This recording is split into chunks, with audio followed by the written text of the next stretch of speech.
Okay, så forsøget fungerer på den måde, at vi skal have en lille vand, når jeg er først frem, så vores gruppe vi valgte at bruge mikrobølgeovnen. Ja.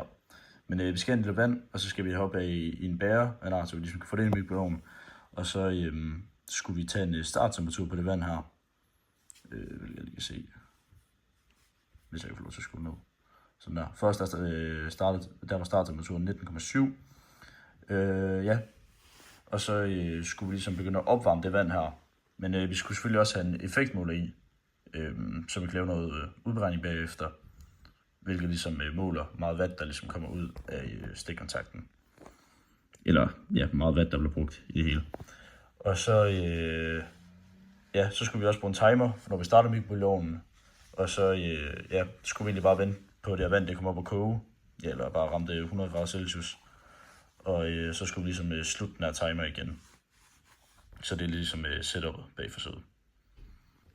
Her har vi ligesom vores første beregning, og den viser simpelthen bare, at vi har formået at lave en temperaturændring i vandet på 75,3 grader. Og det kan vi se ud fra vores starttemperatur, hvilket var 19,7, og vores sluttemperatur, hvilket var 95. Ja, og så i den her, vores tredje beregning, der kan man se selve nyttevirkningen, altså hvor meget energi, der rent faktisk er blevet brugt til det formål.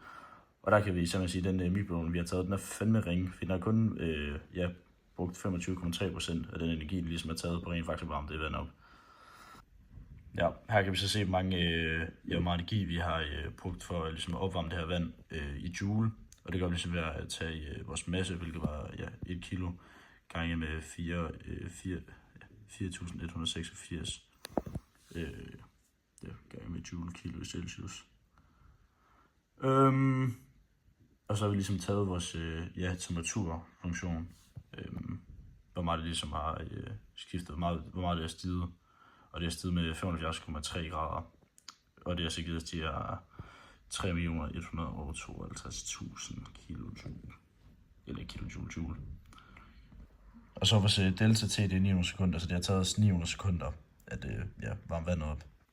Ja, så har vi nogle fejlkilder, og det kunne være, hvis man varmer luft op inde i mikrobølgeovnen, eller man kommer til at putte for meget vand i for eksempel, eller selve skålen bliver varmet op.